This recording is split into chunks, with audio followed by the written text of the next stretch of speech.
है। मैं कक्षा 9 में अभ्यास करता हूँ। मैं आज मेरा वक्तव्य अपनी राष्ट्रभाषा में देने वाला हूँ। देश की धरती को नमन करते हुए, भारत माँ को वंदन करते हुए मैं आज अपनी बात कहने जा रहा हूँ। ये मेरे लिए फक्र और सम्मान की बात है कि आज मैं इतिहास के उस पन्ने को बयां कर रहा हूँ जो शहीदों के खून से लिखा गया है। ये वो इतिहास है जिसमें रानी लक्ष्मीबाई की तलवार है, आजाद की पिस्तौल भी है और बापू का नमक भी शामिल है। ये उन अनगिनत वीरों का सपना है जो जुगलों की तरह अपना काम कर गए।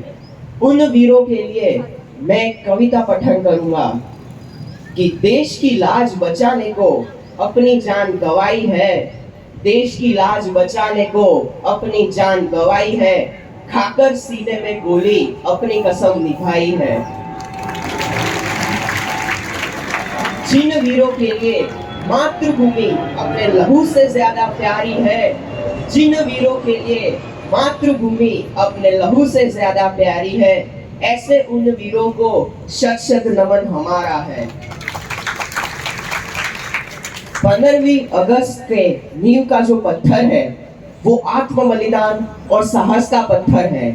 ये हमें याद दिलाता है भगत सिंह के वो आखिरी अल्फाज आजादी के लिए। भगत सिंह कहते हैं हमें किश्तों में अपनी आजादी नहीं चाहिए, आधी आजादी की भ्रमणा भी नहीं चाहिए। हमें सिर्फ हिंदुस्तानी नहीं बल्कि पूरी दुनिया के किसान, मजदूर और विद्यार्थियों का उत्कर्ष चाहिए। इसलिए हम संपूर्ण स्वतंत्रता, टोटल रेवोल्यूशनरी की मांग करते हैं। ऐसे देशभक्त जिनके लिए फांसी का फंदा भी फूलों के हार जैसा था, उन्होंने लिखा है भारत का मुकद्दर। कल्पना कीजिए फिरंगियों की लाठी के खून से लथपथ राम प्रसाद बिस्मिल कहते हैं कि न चाहूं मान दुनिया में, न चाहूं स्वर्ग को जाना, न चाहूं मान दुनिया में, न चाहूं स्वर्ग को जाना, यदि वर दे ये माता रहूं भारत पे ये दीवाना। करूं मैं कौम की सेवा चाहे पड़े करोड़ों दुख, करूं मैं कौम की सेवा चाहे पड़े करोड़ों दुख, अगर फिर जन्म लूं आकर तो भारत में ही हो आना।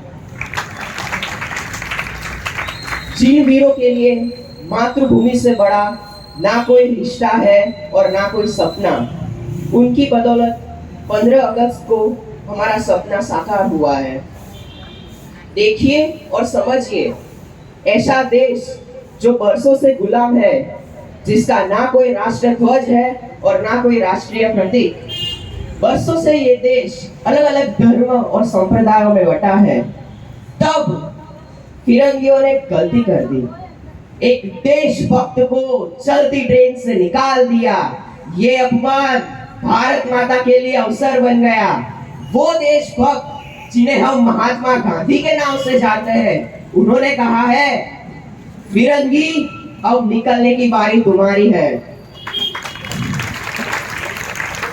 क्या दौर था वो जिसमें देश के हर प्रांत से, हर कौम से, देश की हर गली से बच्चे, बूढ़े, युवा, यहाँ तक कि महिलाएं भी स्वातंत्र्य संग्राम में शामिल हुई है। हमारी महिलाएं केवल स्वातंत्र्य संग्राम में शामिल नहीं हुई, उन्होंने एटम बॉम्ब भी गिराए हैं, आजाद हिंद फौज में शामिल भी हुई है। कई बार मेरे मन में ये ख्याल आता है कि बाहर के देश वाले लोग हमसे महिला सशक्तिकरण की बात करते हैं, हमसे और महिला सशक्तिकरण की बात। अरे हमारी महिला तो पहले से ही क्रांतिकारी है। याद कीजिए दुर्गा भाभी को, मैडम भिखाई जी कामा को, जिन्होंने ब्रिटिश असेंबली में हमारा प्रथम राष्ट्र ध्वज लहराया था। मैं शत शत नमन करता हूँ उन वीरों को, उन वीरांगनाओं को। आजादी के 76 साल का उत्सव चल रहा है, किंतु एक खेल है, हमें ये कुर्बानियां बार बार याद करनी पड़ती है। फिर भी मैं पूज्य प्रधानमंत्री के उस संकल्प की तारीफ करूंगा कि इस साल देश के हर गांव में, हर शहर में आजादी के पहले और आजादी के बाद शहीद हुए वीरों की तख्तियां लगाई जाएगी।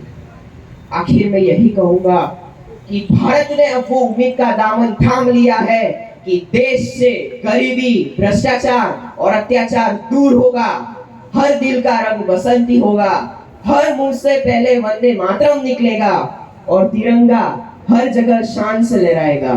भारत माता की बराबर अवाज नहीं આવતો યાર, આ બધાને આપણે ઉઠાડવાના છે યાર, છેક બોલો નગર એને આગળ અવાજ જવો જોઈએ। ફરીથી ભારત માતા की વંદે માતરમ।